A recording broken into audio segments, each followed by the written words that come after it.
Olá, senhores, estamos começando o programa Resenha de Mercado na nossa Estúdio 92.3 FM de Cascavel. Eu me chamo João Fernando, sou gestor de negócios e a partir desse momento vou passar para vocês aí todas as informações que fizeram preço no nosso mercado financeiro na semana passada e aquilo que a gente tem aí para a próxima semana para a gente preparar os nossos bolsos, os nossos investimentos, né, e preparar aí as nossas empresas. Vou trazer também algumas informações aí do mundo corporativo para você ficar muito bem informado. Nosso programa Resenha de Mercado todas as segundas-feiras, às 13 horas, das 13 às 13h30, aqui na Estúdio 92 e lá no canal do YouTube, no nosso canal Resenha de Mercado JF, tudo junto, sai às 19 horas. O programa inédito agora e às 19 horas lá no nosso canal do YouTube. Então, pessoal, não deixe de se inscrever. Nós temos a nossa comunidade, a comunidade está aumentando toda semana. Entra, deve ter no link aqui onde você está vendo nessa rede social, deve ter o link. Se não tiver, me manda em uma das redes sociais do Resenha de Mercado, que eu vou mandar o link para você entrar na nossa comunidade, não tem custo nenhum, tá? E não deixe de seguir a Estúdio aí em todas as redes sociais. E lembrando, né, pessoal, a cada 15 dias sai um artigo do Resenha de Mercado lá no portal da Estúdio 92 também. O portal é fantástico, tem notícia todos os dias, tem muitos ótimos profissionais que escrevem pro portal e a gente também tem matéria do Resenha de Mercado, aquilo que eu trago aqui, né? A cada 15 dias eu faço um artigo e jogo lá no nosso portal também. Então entre no portal Estúdio 92.3 FM de Cascavel. Então, pessoal, nosso primeiro programa aí de 2025. Quero desejar um 2025 abençoado para nós. Lembrando, né, pessoal, que eu sempre falo, para quem tem conhecimento, não existe informação ruim, existe apenas informação, você vai saber o que fazer com ela. Por isso que você vai ficar muito bem informado aqui no nosso Resenha de Mercado. E você que quer ser um patrocinador do nosso programa, entre em contato com o comercial da rádio, tá? Para você patrocinar o nosso programa, ou você pode entrar em contato com o comercial do Resenha de Mercado, que é o WhatsApp, tá? 45 30 37 24 33. Tá certo, pessoal? Então vamos lá. Como é que a gente vai começar o nosso 2025 aí? Eu quero trazer um estudo para vocês e algumas tendências que o nosso professor e cientista político Marcos Troirro, eu assisti uma palestra dele essa semana e ele trouxe 7 macro tendências aí pro mundo, pros investimentos neste ano, né, na geopolítica, na economia mundial, porque eu acho que isso pode refletir aqui para o Brasil, vai fazer preço no Brasil, e isso aí você empresário, você gestor, você investidor, pode utilizar isso aí ao teu favor para rentabilizar, para proteger o teu patrimônio, né, e para poder lucrar mais aí, você que é empresário também. Tá bom, pessoal? Então, vamos começar as nossas notícias da semana aqui, né? Falando um pouquinho, é muito cedo ainda para falar de Bovespa esse ano, né, pessoal? Nós estamos aí praticamente na segunda semana do ano, né? O ano passado foi um ano perdido para o Bovespa, a gente teve aí uma retração muito alta, né? Uma retração alta, né? O Bovespa fechou o ano em baixa. E a tendência esse ano aí não é começar diferente. A primeira semana do mercado mostrou isso, que o viés ainda é de baixa, né? O mercado chinês também, a bolsa, essa semana lá, semana anterior, caiu bastante, tá? Isso é um mau sinal pro Brasil, porque se a China desacelera, acaba desacelerando o Brasil também. Então, nessa primeira semana, nesses primeiros 5 dias aí, o jogo mantém, né? E Bovespa com uma queda aí de praticamente aí 2%, né, 1,85, fechou a semana em 118 mil pontos, né, pessoal? E no acumulado agora do ano, não dá para dizer, primeira semana, né, ainda tá com viés bem negativo, a nossa bolsa segue com viés negativo. O que isso quer dizer? O que a gente pode esperar da bolsa em 2025? Pessoal, mantendo a temperatura e a pressão, tá? O que vai acontecer? A bolsa vai continuar caindo, a gente não tem tendência de reversão disso aí enquanto as coisas continuarem como elas estão. A gente tem que chover no molhado todos os programas aqui, todos os programas eu tenho que vir aqui falar isso para você, né? Desde que a gente começou o programa, a gente não tem notícias boas em relação ao Ibovespa e o mercado brasileiro tende a continuar da forma que está. Daqui a pouco, pessoal, vai começar a sair os balanços das empresas, tá? E esses balanços vão dizer como que realmente o mercado se comportou aí em 2024. Porque ele pega os últimos 3 meses, mas isso já tem uma cauda lá de tudo que foi feito no começo do ano. Falando um pouquinho de Natal, tá, pessoal? Você que tá no varejo, você que é empresário, comenta aqui como é que foi o teu Natal. Nós tivemos uma Black bem acelerada, tá? Nós tivemos uma Black bem acelerada, a Black foi muito boa, tanto no e-commerce quanto no canal físico, né? A gente trouxe algumas matérias, falamos um pouquinho aqui. Só que a gente já tinha uma previsão de que o Natal seria mais retraído, porque muitas pessoas acabaram comprando na Black já pensando no Natal, tá? Uma grande fatia do que foi vendido na Black, né, as pessoas aproveitaram as promoções para poder comprar e já presentear no Natal. O que a gente fez? A gente já tinha dado essa leitura. Eu falei que nos programas, né?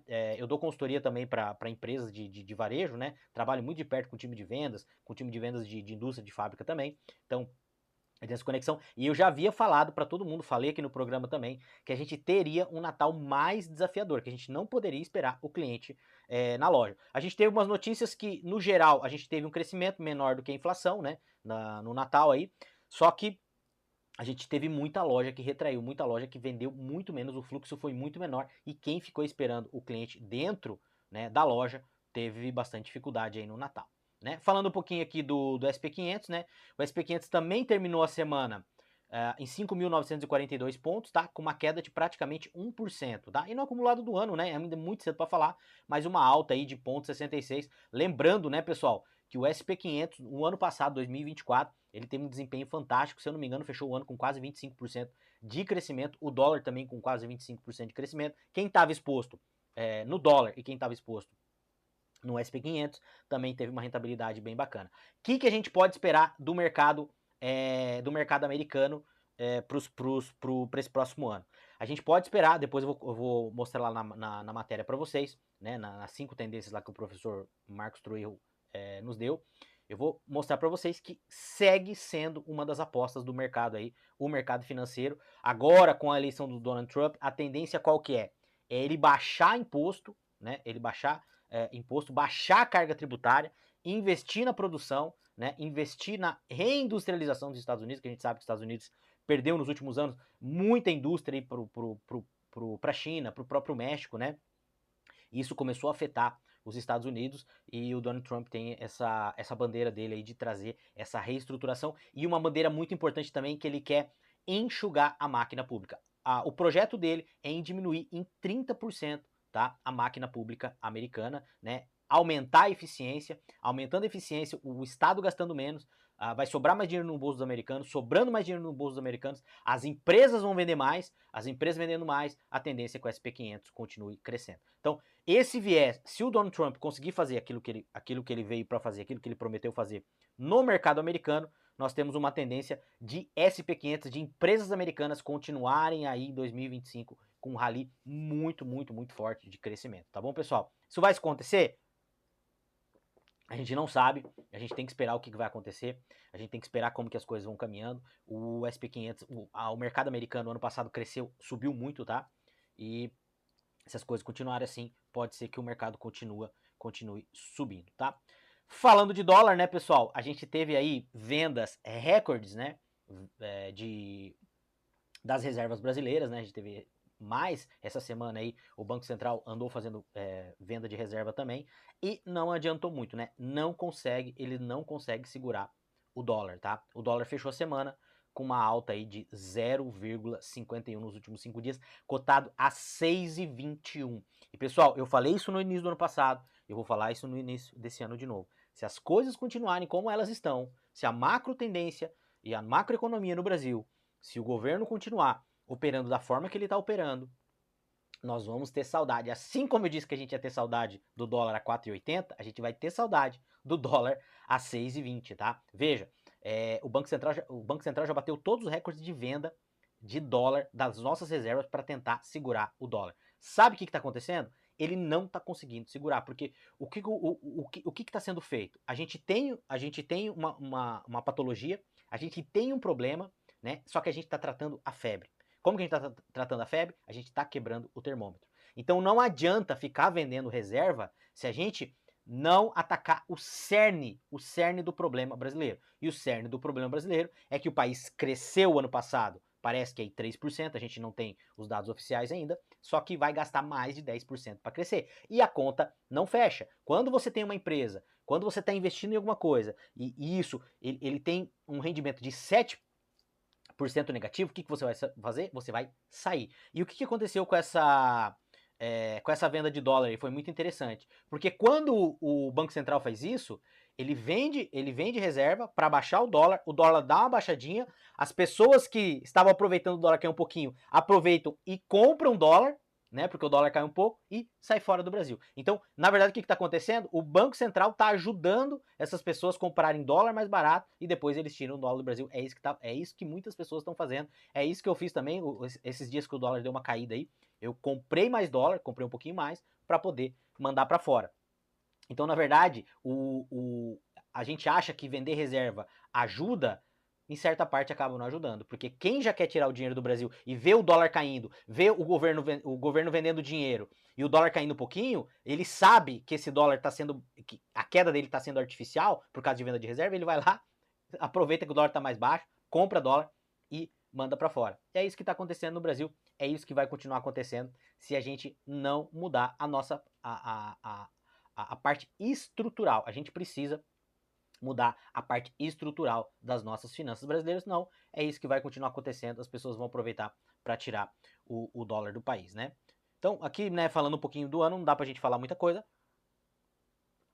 mas bolsa continua caindo e dólar continua subindo. Então não adianta a gente ficar falando de especulação, não adianta a gente ficar falando que as pessoas estão especulando, né? No que não estão especulando. As pessoas estão simplesmente, as pessoas e as empresas, elas estão se protegendo em relação ao dólar, tá?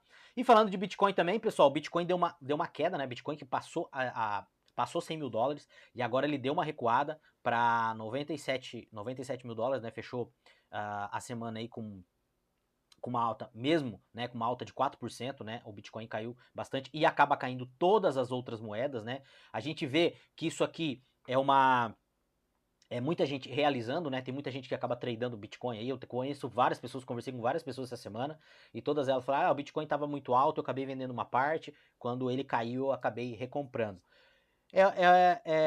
É um modo de proceder, tá, pessoal? Eu sempre falo para vocês aqui, o meu estilo de compra, né, o meu estilo de investimento é buy and hold. Eu nunca vendi nada do que eu comprei de Bitcoin. Continuo comprando, independente se ele tá caindo, se ele não tá caindo, não é nenhuma recomendação. Eu continuo comprando e já, antes que vocês me perguntem essa semana, eu já vou falar para vocês, dólar e Bitcoin para mim continuam sendo compra, tá? Ah, mas não é contraditório você falar que o Bitcoin ser contra as moedas e você ficar falando para comprar dólar? Pessoal, entenda uma coisa. Quando eu falo para comprar dólar, eu não pego o dólar, compro o dólar e deixo o dólar lá parado. Não é isso que eu faço, tá? Não é nenhuma recomendação. Entra lá na nossa comunidade, que lá na nossa comunidade a gente fala sobre isso. Eu não pego o dólar, coloco o dólar compro o dólar, pego o dólar e deixo parar lá na conta corrente. A minha maior exposição hoje não é recomendação, tá, pessoal? É tesouro americano. Eu tenho um ETF, eu compro o ETF lá dos títulos Bill, né, que são os títulos de curto prazo, e os títulos de médio prazo, né, de um ano e até 3 anos, até 5 anos. Eu compro esses títulos e deixo lá nesse ETF. Então o dólar está rendendo, né, o juro americano lá. Eu não deixo o dólar parado. Invisto alguma parte em empresas também, todo mês estou comprando alguma coisa lá, REITs, empresas americanas, não é nenhuma recomendação. Mas eu não deixo lá parado, tá? Não é isso que eu faço. Falando do IFIX aqui, os últimos 5 dias, né? Fundo imobiliários, o IFIX deu uma recuperada, mas no acumulado do ano ainda segue aqui muito cedo falar, né? Praticamente no 0 a 0, mas o IFIX deu uma subida aí. Essas 2 últimas semanas, pessoal, os 2 últimos programas que eu fiz, eu falei um pouquinho do IFIX aqui, procurei assunto, não achei nada relacionado a por que o IFIX subiu, tá? Por que subiu tanto. E aqui, pessoal, começando então sobre as nossas notícias, né? Eu queria trazer um panorama para vocês aqui de como o ano vai se comportar, né? O que a gente pode esperar desse ano, né? E aqui já vem uma notícia sobre o G20, né? Veja as projeções do G20 para o PIB do Brasil em 2024 e 2025, né? O Fundo Monetário Internacional divulgou na terça-feira, dia 22, tá? Esse aqui foi em dezembro, um relatório com projeções de crescimento para 2024 e 2025. O documento da perspectiva econômica global projeta um crescimento da economia brasileira em 0 ponto percentual em 2024 do que a edição anterior, tá? Em julho, ou seja, de 3%, né? Um crescimento aí de 3%. Contudo, ela revisa para baixo a projeção da expansão do PIB em 2025, de 2,4 para 2,2. Então, o que o G20 estava projetando? Ele subiu a perspectiva, né, do crescimento em quase 1% para o PIB de 2024, fechando aí o Brasil com 3%, mas ele já vê uma contração, né, de uma projeção lá de 2,4 para 2,2 em 2025. Isso aqui não é nenhuma surpresa, porque a gente sabe que o PIB ele está sendo inflado, ele foi inflado, né, por gasto do governo, né, por injeção de liquidez aí, né, por dívida, e a gente sabe que isso não vai sustentar porque simplesmente a grana acabou. E aqui, pessoal, um detalhe bem interessante, tá? Eles deram uma projeção aqui das maiores economias para o ano que vem, tá? Os maiores crescimentos. Indonésia, tá? Com 5,1. A Arábia Saudita, que é muito forte em petróleo, né? 4,6. E aqui, dois detalhes, tá? Índia, 6,5, tá? A Índia foi o maior crescimento deste ano, tá? A projeção de 7% de crescimento no PIB indiano. Quem tem quem tem ações da Índia ou o próprio ETF da Índia, não é nenhuma recomendação, que eu já estou posicionado, eu venho falando isso mais de um ano e meio, tá? Tá dando risada à toa, porque o ETF cresceu demais e a tendência é continuar subindo. Então veja a Índia, 7% em 2024 e para 2025, tá? Maior crescimento, a projeção do maior crescimento também é da Índia de 6,5. Então não é nenhuma recomendação, mas você já pode começar a olhar o mercado indiano, onde você pode se expor através de ETF lá da Índia. É muito simples de você comprar. Entra lá na nossa comunidade que a gente fala sobre isso. Outro detalhe muito interessante. Veja, a Argentina, e olha só que interessante, aqui a gente começa a entender algumas coisas. A Argentina, a projeção do PIB de 2024 é uma retração de 3,5%. E veja, o Brasil é uma projeção de aumento de 3%. Aí você para e pensa, gente, eu vi tanta coisa essa semana na internet, de gente metendo pau, tá vendo, porque o Milei tá levando a Argentina pra miséria, porque é isso que o capitalismo tá fazendo na Argentina, não cuida dos pobres, né, porque o governo brasileiro aumentou o salário mínimo mais uma vez acima da inflação brasileira, né, mas se você pegar o dólar, o salário mínimo, ele regrediu. E sim, a gente usa e a gente compra quase tudo aqui no Brasil é atrelado ao dólar, combustível. O Brasil, tudo é levado através de caminhão. Caminhão usa diesel. Diesel é cotado em dólar. E veja, outro detalhe, tá? A nossa inflação não explodiu porque a Petrobras tá segurando o preço do diesel, tá segurando o preço da gasolina, tá? Tá segurando esses preços e esses preços não foram soltos ainda. E mesmo assim, eu vou mostrar a matéria para vocês, nós temos a gasolina mais cara dos últimos 15 anos. Ué, a Petrobras ela não tinha sido devolvida aos brasileiros? Por que a gasolina está mais cara do que estava no governo passado? Né? Eu não gosto de ficar falando de governo, que todos os governos têm problema, a gente fala de economia aqui, só que eu acho muito engraçado essas narrativas. E aí, mas voltando falando da Argentina. A Argentina provavelmente vai ter uma detração em 2024 de 3,5% e o Brasil vai crescer 3%. Porém, a projeção de crescimento para a Argentina em 2025 é de 5%. Vai crescer, praticamente vai crescer a Indonésia, vai crescer mais que a Arábia Saudita e vai crescer quase o que vai crescer a Índia. É a segunda maior projeção de crescimento do PIB para 2025, é o PIB da Argentina. E não é nenhuma recomendação, tem um baita ETF também da Argentina que eu estou posicionado, e é o ETF que eu estou ganhando mais dinheiro, também me posicionei o ano passado. Quer saber? Entra lá na nossa comunidade.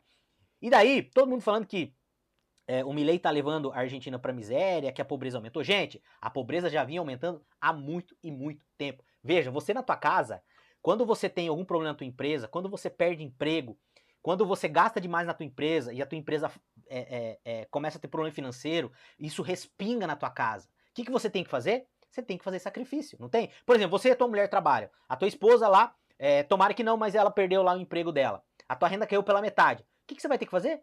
Você vai ter que fazer sacrifício. Vocês fizeram dívida, viajaram, fizeram um monte de dívida e agora a tua empresa, você não tem mais a mesma renda. A tua empresa, você ou a tua esposa perdeu o emprego.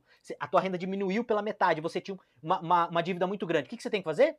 Você vai ter que cortar na carne. Você vai ter que pagar o preço. Vai sofrer. É isso que está acontecendo com a Argentina depois de todos esses anos. Veja, pessoal, a Argentina era um dos países mais ricos do planeta no século XX e ficou pobre. A Argentina era o único caso de país que era rico e ficou pobre. Tá? Depois de tudo isso que aconteceu na Argentina, agora eles estão tendo que pagar o preço. Mas veja, o poder de compra lá está aumentando, a inflação vem caindo, E a projeção de crescimento para a Argentina é de 5% esse ano. Ah, mas caiu 3%. Ué, mas se o Brasil subiu 3%, por que, que esse ano vai começar a cair? Porque a Argentina, ela tá tendo déficit, ela tá tendo superávit primário agora, né? E tá tendo o superávit total, né? Mesmo com o pagamento da dívida lá. A Argentina fechou a torneira. Vai ter que todo mundo ajudar. Como numa casa, quando todo mundo passa por dificuldade, todo mundo tem que ajudar. E é isso que está acontecendo com a Argentina. Então, a Argentina pode ser um baita player para este ano e a Índia também continua com isso aí, tá bom? Vamos avançar, pessoal, que eu quero passar um outro estudo aqui para vocês, tá? E aqui, né, os economistas esperam, né, aqui é uma matéria do Valor Invest, falando um pouquinho aqui, né, veja o que os economistas esperam do Brasil, do PIB para 2025. Já falei um pouquinho para vocês, então, a tendência, né, é que com o fiscal que a gente tem hoje, o nosso PIB comece a não subir mais, a retrair, tá bom? E outra coisa, pessoal, eles estão falando uma retração de 2,4. Eu acho que é mais, tá? Eu acho que a inflação vai ser mais alta do que 4,70 e eu acho que a retração vai ser maior, tá? E aqui falando um pouquinho sobre a nossa matéria, né? Lula encerra o ano com a segunda gasolina mais cara em 15 anos. Governo do presidente, né, encerrou 2024 com a segunda gasolina mais cara em 15 anos. O combustível fechou o ano sendo negociado no preço médio, tá? De 6,15 nos postos. O valor só é menor do que em 2021 durante o governo Jair Bolsonaro, tá? Isso tudo em decorrente por causa do Covid-19, né? E aqui outra matéria, né, falando um pouquinho aqui que a alta do dólar, né? A alta do dólar eleva a defasagem da Petrobras, tá? Se a estatal quiser se equiparar aos preços praticados no Golfo do México, o mercado de referência dos importadores brasileiros seria possível um aumento de 49 centavos no litro. 49 centavos. Aí a gente para e pensa, ué, o combustível não é nosso? A Petrobras não é nossa? Se não tá tendo paridade, por que mesmo assim a gasolina tá mais cara? Só fazendo adendo, tá? O diesel tá um pouco mais barato do que no ano passado, tá? Fechou 2024 um pouco menor do que 2023, alguns centavos menor. Porém, ele tá com uma defasagem de 49 centavos. Por que tá acontecendo isso? Porque o governo anterior, ele tinha tirado vários impostos, né? E esse governo voltou os impostos também. E a gente tá tendo essa alta do dólar aí que tá batendo bastante. Então, assim, pare com essa ilusão. Gente, e outra coisa, eu não sou contra estatal, tá? Estatal bem gerida, a gente tem várias estatais no país, inclusive eu tenho ação de várias empresas que têm capital misto, né? Que tem Estado e iniciativa privada. Eu tenho várias empresas que são empresas muito boas. Esse negócio que estatal não funciona é mito. O problema são os administradores. O problema é o brasileiro. O problema são os nossos políticos. O problema é que esses caras, o problema é que a nossa Constituição, a nossa legislação, dá poder para esses caras usarem essas empresas. Tá? Eu não sou contra estatal bem gerida funciona, tem várias estatais nos outros países. Agora, o brasileiro, o nosso político, ele não tem maturidade para tocar uma estatal. E é isso que está acontecendo com a Petrobras. Daí o que eu penso? Eu não sou contra estatal, mas estatal na mão do brasileiro, com o sistema político que a gente tem, com os políticos que a gente tem, com as leis que a gente tem, aí eu prefiro que realmente seja privatizado, tá? Gastos com juros bate recorde da dívida e se mantém em 77%. Pessoal, a dívida pública do governo, tá? Teve leve queda agora em outubro para novembro, tá? De 77 de 77,82 para 77,75 em novembro, tá? Que corresponde a uma redução de 0,07 pontos percentuais, tá? Em valores, a soma é de 9 trilhões. As despesas com juros totalizam 918 bilhões no acumulado de 12 meses em novembro, o que representa um recorde na série histórica. E sabe o que isso quer dizer? Por isso que o dólar está fugindo do Brasil. Sabe o que isso quer dizer? Que daqui a pouco essa dívida, não, do jeito que já está hoje, essa dívida ela é impagável. Não tem como pagar. É como você vê uma empresa que está indo à bancarrota, você sabe que essa empresa vai quebrar. O que você vai fazer? Se você puder tirar, se você puder vender, você vai se desfazer dessa empresa, tá? E aí nós temos o maior risco Brasil. Com isso vem o maior risco Brasil desde 2015, o maior risco Brasil, né? O Credit Default Swap, né, de 5 anos, conhecido como Risco País, ou Risco Brasil, atingiu 205 pontos na segunda-feira, dia 30 de dezembro, tá? E registrou os maiores patamares desde maio do ano passado, tá? Subiu 72,3 pontos em relação a 2023, quando foi de 132. O que acontece? O Risco Brasil. Aí, tem muitas empresas, muitos fundos, dependendo da nota, dependendo do risco do país, esses fundos são impedidos de investir no país. Aí o que acontece? A gente não pode receber essa grana, porque esses fundos são fundos que têm regras e as regras impedem que esses fundos investam no Brasil. E aqui, pessoal, outro tema polêmico, tá? Outro tema aqui bem polêmico. 9 das 13 estatais com déficit têm lucro, diz Esther Dweck, né? Não sei sobre o nome dela aqui. Déficit não é prejuízo. Segundo o BC, as empresas públicas federais tiveram déficit de 6 bilhões de janeiro a novembro deste ano, tá? As federais, tem as outras, tá? E aqui, pessoal, o que eu queria fazer um bate-papo com vocês, tá?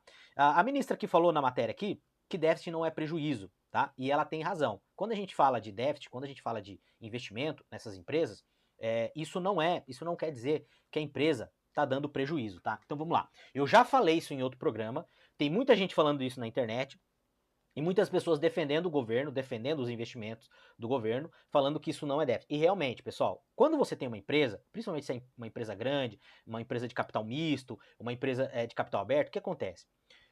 Às vezes essa empresa, ela pega um dinheiro e ela faz um investimento. É como você, por exemplo, quando você monta um negócio. Quando você monta um negócio, a gente tem o chamado payback. O que é o payback? É o tempo que você demora para reaver aquele investimento. Então, por exemplo, você vai abrir uma franquia lá, quando você está abrindo uma franquia, já tem lá, ó, o nosso payback médio aí é 36 meses, é 3 anos, você vai reaver o teu valor investido e depois você começa a ter um lucro. Então, as empresas, mesma coisa.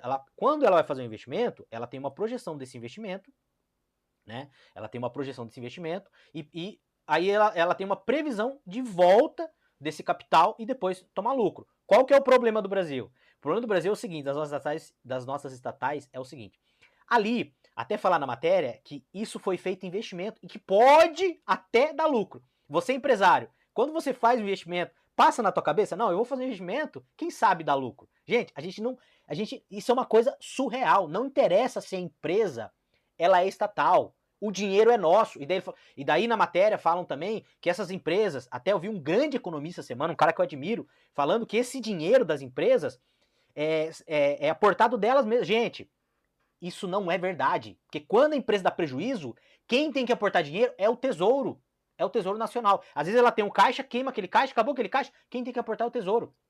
E realmente, pode acontecer de uma empresa fazer um investimento e ela ficar 2, 3, 4 trimestres, 10 trimestres sem dar lucro, mas depois esse lucro vem. E daí ela começa a ter saldo positivo. Isso é normal, totalmente normal. Agora, o que não te contam é outro detalhe. Esse é o detalhe. É a natureza do investimento nas nossas estatais. O problema não é a nossa estatal dar lucro. O problema é a nossa é onde é feito os investimentos, como as refinarias que foram feitas, né? Aquela refinaria que foi comprada lá no governo Dilma, né? De Passadina. Esse tipo de investimento. Aí, olha só, sob pressão para cortar gastos, Lula cria mais uma estatal para lançar foguete. O plano é que a Lada, né, atrairia parcerias privadas para a base do Maranhão, mas a última iniciativa do tipo causou um prejuízo de R$500 bilhão ao país. Então o problema não é a estatal investir e isso não retornar agora. O problema é a natureza do investimento. E aí você pega coisas simples, ó. Em meio a rombo bilionário, Correios bate recorde de patrocínio e financiam até feira de livro em Bogotá. Então você entende que o problema não é a estatal fazer investimento e o investimento não dar lucro, a princípio. O problema não é esse. O problema é a natureza. Gente, os Correios bateram recorde de patrocínio e o Correio tá quase indo à bancarrota. Eles patrocinaram uma feira em Bogotá. O que o Correio vai patrocinar a feira em Bogotá? Aliás, o Correio Empresa estatal não deveria fazer publicidade em lugar nenhum. A Petrobras não tem que fazer publicidade nem no Brasil. Os Correios não tem que fazer publicidade nem no Brasil. Eles têm o monopólio do serviço. Eles vão fazer propaganda para quê? Aí, aqui que tá o cerne do negócio. Eu não sei se você me entende, comenta. Gente, o problema não é a estatal fazer investimento e ficar no prejuízo 1, 2, 3 trimestres. O problema é a natureza do investimento. Esse que é o problema. Aí o que vai acontecer? Vai continuar dando prejuízo. Porque esse dinheiro é queimado, como foi feito aqui nos Correios. O Correio dando prejuízo, o Correio quase a bancarrota, e eles vão lá fazer propaganda em Bogotá. Vai dar um retorno gigantesco, né? O retorno dessa propaganda, o retorno da propaganda do Correio no Brasil vai dar um baita investimento, né? Porque eles têm que fazer propaganda para as pessoas não esquecerem dele, porque senão vai perder para um concorrente. Que concorrente que o Correio não tem? Então é essa natureza desses investimentos que acabam fazendo esse tipo de coisa aqui no nosso país. E aqui, né, pessoal, eu trouxe um gráfico aqui falando um pouquinho, né, dos Correios, que teve lá em 2017 a 2021, o Correio teve lucro, né? Chegou a dar 3 bilhões de lucro em 2021. E com o Lula agora, né, deu praticamente aqui 2 bilhões de prejuízo. No governo Dilma também tinha dado prejuízo, e lá em 2013 tinha dado um lucro, e 2014 um lucro pequeno também. Então, pessoal, o problema não é a estatal dar ou não dar lucro. O problema não é a empresa dar ou dar prejuízo. O problema é esse tipo de coisa. Tá? O problema é onde é investido esse recurso. Pessoal, eu queria falar para vocês, a gente teve bem interessante, o professor Márcio Troirro, eu assisti uma palestra dele e ele deu 7 macro tendências agora para 2025, 7 macro tendências mundiais para a economia, né? Isso aí pode se refletir no Brasil. Então, assim, ele trouxe alguns pontos aqui e eu vou rapidinho aqui. Eu vou fazer um disclaimer para vocês do que ele trouxe para nós. Então, são 7 macro tendências, tá? Primeira macro tendência, que ele deu o termo de trampulência, tá? Trampulência, que vem do efeito Trump, né? Com opulência, que opulência quer dizer riqueza. E o que ele destacou aqui? Que essa guerra comercial, por exemplo, dos Estados Unidos com a China, pode ser boa para o Brasil. E na maioria dessas 7 tendências, a maioria pode trazer benefício para o Brasil. Qual que foi a primeira? Então, a primeira é essa guerra entre China e Estados Unidos. E como que isso pode beneficiar o Brasil? Primeira coisa que a gente tem que entender. Lá em 2008, quando a gente teve o problema lá, a bolha imobiliária nos Estados Unidos, a renda per capita média da zona do euro e dos Estados Unidos era praticamente a mesma. Eles tinham a mesma renda per capita. De 2008 para cá, ele até comenta que a boca do jacaré abriu. Hoje, a renda per capita americana ela é o dobro, desde 2008, ela é o dobro do que a renda per capita da zona do euro, né? E os Estados Unidos, o PIB dos Estados Unidos vem crescendo mais do que o PIB dos outros países, inclusive do que o PIB da China. Então, a projeção é que essa diferença aumente. E agora, com essa guerra comercial entre China e Estados Unidos, o que pode acontecer? Veja, a China ela é superavitária nas transações com os Estados Unidos. Só que existe um setor que eu também não sabia, né, fiquei sabendo, em que a China não é superavitária com os Estados Unidos, que é o setor de alimentos. E a China ela não tem interesse em ter essa guerra com os Estados Unidos de tarifa, porque isso pode ser prejudicial para a China. E aonde que a China pode, de repente, tocar o calcanhar de Aquiles dos Estados Unidos? Os Estados Unidos, a gente sabe que o Trump falou que vai colocar barreira e vai colocar tarifa para muita coisa na China, para muitos produtos da China, muitos manufaturados da China. E a China, ela pode fazer isso com os alimentos. Se ela chegar a fazer isso com os alimentos dos Estados Unidos, qual é o país que tem potencial de pronto atendimento para a China, para crescer, né, o fornecimento de alimento para a China? É o Brasil. E veja, até 2018, se eu não me engano, os Estados Unidos era o maior fornecedor de alimento para a China. Em 2018 o Brasil passou. Hoje nós somos o maior fornecedor de alimento para a China. E isso pode se intensificar se essa guerra comercial com os Estados Unidos aumentar, né? Se a China for colocar tarifa para os Estados Unidos, provavelmente, segundo o professor, vai ser na parte de alimentos. E se isso acontecer, vai ser melhor, vai ser bom para o Brasil, porque a China vai começar a comprar mais coisas do nosso país, tá? A segunda tendência é small yard e high fences. O que isso quer dizer? Jardins pequenos, localidades menores, tá? E altas e defesas altas. Aqui ele fala um pouquinho sobre essa questão do comércio exterior, né?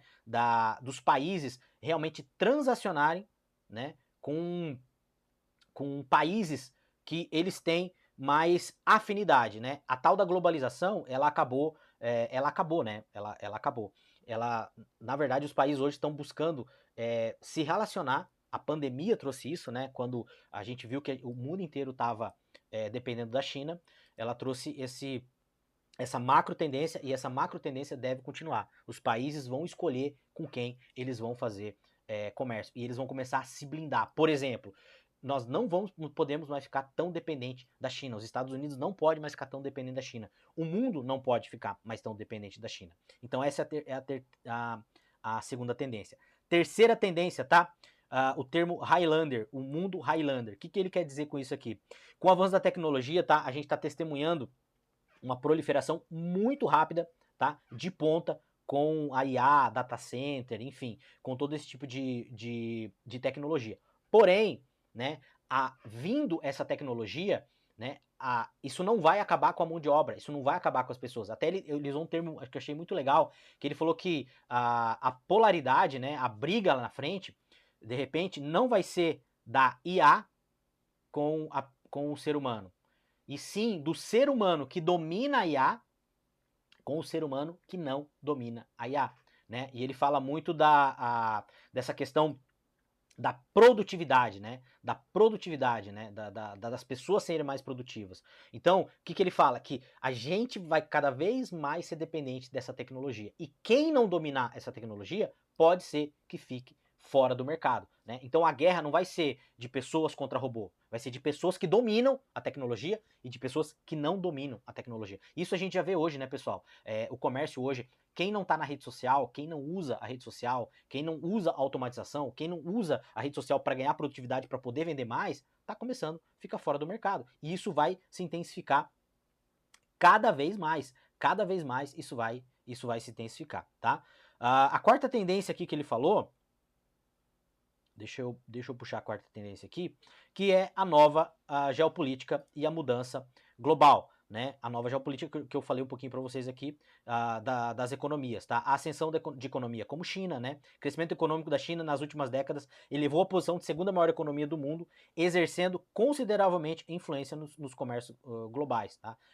Atores emergentes, então assim, tudo que a China está fazendo no Brasil, então assim, cada vez mais a gente vai ver influências desses países que não tinham tanta influência, a gente vai ver esses países influenciando cada vez mais. Por exemplo, a China, depois que ela teve essa bolha imobiliária lá, veja pessoal, a China tem mais painel solar dentro da China do que no resto do mundo.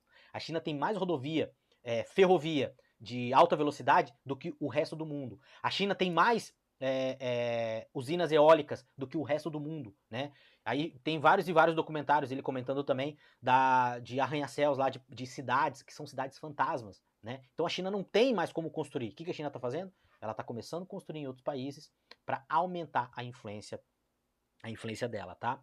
Quinto ponto, tá? O surgimento, tá? E o crescimento da inteligência artificial, né? Talentos, né? Utilizando inteligência artificial. Você tem que dominar a inteligência artificial. Se você ainda não estuda, se você não conhece, se você não usa no teu varejo, se você não usa, você vai precisar, porque você precisa dominar a inteligência artificial, porque senão simplesmente você vai ficar fora do mercado, tá? Sexta tendência, tá? Conceito ISG. E ele falou uma coisa muito interessante. O ISG, né, é uma sigla que quer dizer ambiental, social e de governança. E nos últimos anos, a gente tem focado muito no ambiental e não nos preocupados com o social e com a governança. E veja, se a gente não mudar a mentalidade do social, que são as pessoas, e da governança das empresas, tá? O que vai acontecer? Toda a parte ambiental vai ser um greenwash. O que é o greenwash? As pessoas vão fazer de conta que estão cuidando da natureza, mas isso não faz parte da cultura delas. Então, vai ter uma inversão onde as pessoas vão trabalhar mais a parte social e mais a parte de governança para mudar a cultura dessas pessoas, para que aí sim essa preocupação com o ambiental seja uma preocupação genuína. E isso faz muito sentido, porque a gente fala muito da parte ambiental e a gente se esquece da parte social e da parte de governança, né? E um outro ponto aqui que não vai dar para comentar com vocês, que eu vou trazer no próximo programa, ele fala do tal do U7 e do D7, que são os países que devem ter crescimento nos próximos anos, né? Que seria o U7, de upset, né? 7 países, e o declínio de 7 países aí que devem declinar nos próximos anos. Não vai dar para falar de todos aqui, eu vou trazer no próximo programa, eu vou trazer só sobre os países aqui, mas ele fala que provavelmente o Brasil vai estar dentro dessa macro tendência. Se o governo não atrapalhar muito, a gente pode estar no U7, né, que são os países que vão estar em crescimento. Por exemplo, Itália, né, vai estar nesse U7. Só para vocês terem uma ideia, pessoal, a Itália passou a França este ano como a segunda maior nação industrial da zona do euro, tá? Só perdendo para a Alemanha. Ele falou também que provavelmente a Alemanha vai estar entre o downset ali, que a Alemanha vem retraindo bastante a sua indústria, coisas que aconteceram há muitos anos atrás lá, até na época o Trump. Eu lembro que teve uma reunião lá que o Trump falou que a Alemanha não deveria paralisar as suas usinas nucleares e não deveria depender da Rússia como está dependendo, e isso acabou acarretando um custo de produtividade muito grande para a Alemanha, e a China, vindo com um trator com um produto baixo, exportando deflação para o mundo, acabou tirando uma fatia gigantesca. Por exemplo, na China, a Volkswagen está perdendo share de mercado muito grande, está vendendo cada vez menos lá e está falando até em fechar fábrica lá na Alemanha e no mundo todo, né? Então tá todo mundo muito preocupado com esse crescimento da China. Pessoal, não vai dar para falar sobre entrar, mas no próximo programa eu vou falar para vocês, eu vou pegar alguns pontos interessantes aqui e vou trazer para vocês, vou desmiuçar mais neste ano aqui essas macro tendências, porque eu acredito que isso vai realmente, muita coisa aqui vai se concretizar e é legal a gente entender isso aí para a gente poder se posicionar. Tá bom, pessoal? Estamos chegando no final do nosso programa aqui. Quero agradecer e desejar para você um 2025 aí abençoado aí, com muito estudo, com muita prosperidade, né? Vai ser um ano desafiador, mas a gente vai vencer, a gente vai prosperar esse ano. Tá bom, pessoal? Vejo vocês na próxima semana. Um grande abraço e valeu!